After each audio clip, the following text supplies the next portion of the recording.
James Harden, changing the game of basketball, especially when he gets to the paint with that Euro. So with James Harden Euro, it's almost like a stunt Euro, that's what I call it. When on your first step, you dribble, looks like I'm going right, and most athletes think that's his first step, but he's actually not picking the ball up until here. So at the middle school, high school, college level, this isn't a travel by coming here, boom. That's my first step, and then I'll have one more step finishing at the rim. So I'm gonna take you through this Euro series right here done by James Harden. Goes here, he'll stunt, pop 1, 2, then finish at the rim. Same thing opposite side, notice, stunt 1, 2, being able to finish at the opposite side. Why this move is able to work, because James Harden, as he's mixing up his defenders here, whatever move he does as he's driving, it's not necessarily that primary defender, it's the secondary defender, because he's coming off a player and now he's moving. So the best time to drive around the player is on a closeout. So as he's going here, this is probably gonna get defender to move. If not, this will, and as that defender jumps, he has a clear lane to finish at the basket.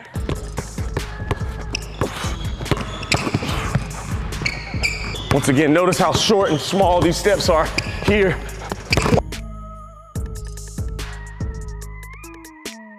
Two. I'm able to do longer steps, and I'm also able to do shorter steps here.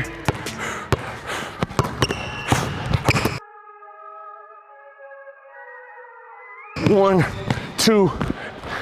Once again, the finishing at the rim. So that James Harden Euro, that stunt Euro, he's able to do very well because that secondary defender, once again, is coming off their man helping. And then also James Harden is able to have those short, quick steps, and also he's able to have those elongated, slower steps. And just how he delays that pickup tends to fool a lot of players.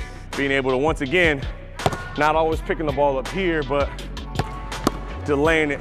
That's gonna be the first step, then finishing at the rim. Another one of James Harden's unstoppable moves is one, he plays with his handle here.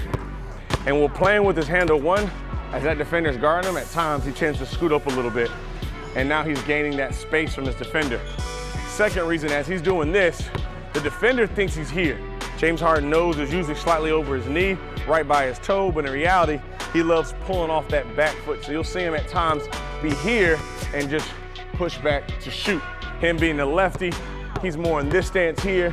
And as that ball gets to his outside hand, his dominant hand, he'll just simply pull back for space and get into a shot. So we'll get a couple reps breaking it down for you guys here. Just going through, notice how I'm inching up to that free throw line. My right foot's on the line, but once again, I'm picking the ball up on my pivot back here for the shot. Gaining, once again, about 12 inches of separation, plenty of room to get my shot off.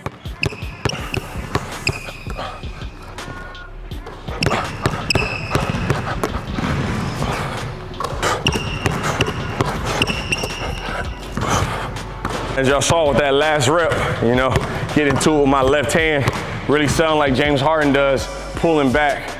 As he's here and he pulls back, he's already adjusting the ball in his hands. He's always trying to find that sweet spot right into it for a shot. As most dominant shooters do, their ball side foot is gonna be forward. Don't have the confusion of stepping back and having the opposite foot, because now your hip's gonna be out of line and you're gonna be a lot off balance getting into the shot. So make sure when you're right-handed, that right hip is still my dominant hip, facing square to that rim. Same thing if I'm left and I'm stepping back, that left hip is gonna be there, aligned with my left elbow for that shot.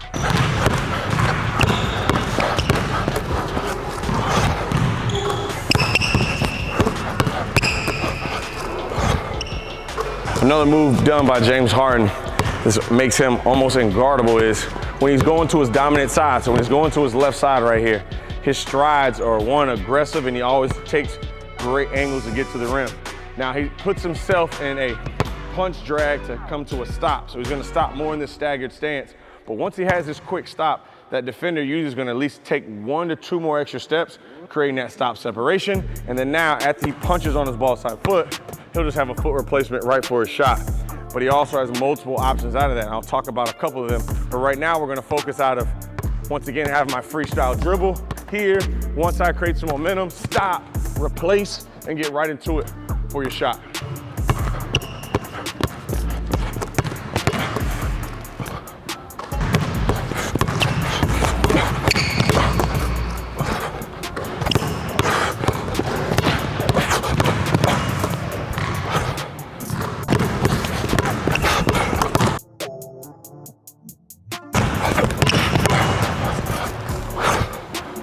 One of the counters to that punch drag is not only when he punch, he replaces, but he can punch, and as he stops, he has a great ability to keep his core tight, and now just to push off that front foot and kind of reach for space going back uphill.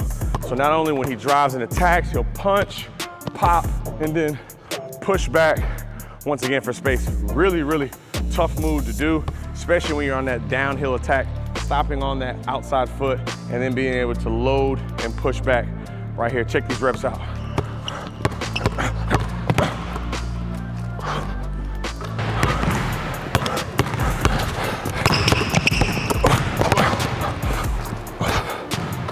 Another great move, once again, in James Harden's package is when he's driving hard to his right, all eyes are on him.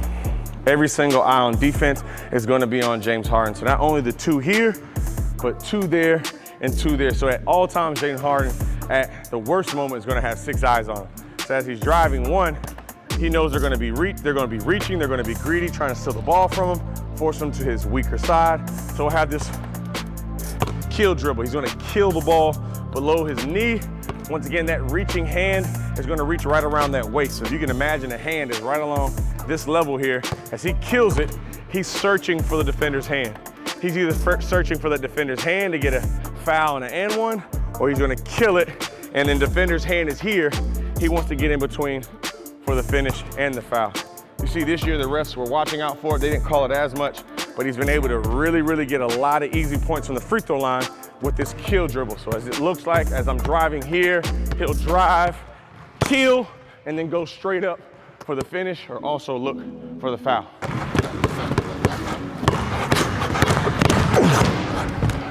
Notice here, I'm searching for that defender's, searching for the foul, then I go up and finish. So when you see me kill it, I'll not only kill the dribble, but my hand's either going inside or my hand's going more outside, searching for contact to finish. If you're able to have a partner with you at the basket, they can easily reach. You can get a foam roller and put it out. And as you're driving, you wanna search, pin, search for that foam roller, whether it's gonna be inside shoulder or it's gonna be help side coming from the corner, looking for the foul. You get one more step to finish at the basket. So Kevin Durant and James Harden, once again, some of the best offensive players in the world. They have primary moves, secondary moves, able to play from the mid post. The things that they were just born with, they're able to use to their advantage, and they also work hard on their games. All these moves I gave to you today, I want to make sure you're actually working on them. See what moves can work for you, see what moves you can add to your bag, and then once again, get the reps, get the reps. Just don't try the move 4 or 5 times. Try 2 or 3 times a week. If you're trying to add a new move, add it somewhere in the workout, either in the middle or towards the end, to add to your bag, so you can not only have these moves, but they can be efficient and they can be part of your bag. If you like today's video, make sure you like, subscribe, do all that. Once again, my name is Marcus Hodges. You already know. Let's get it.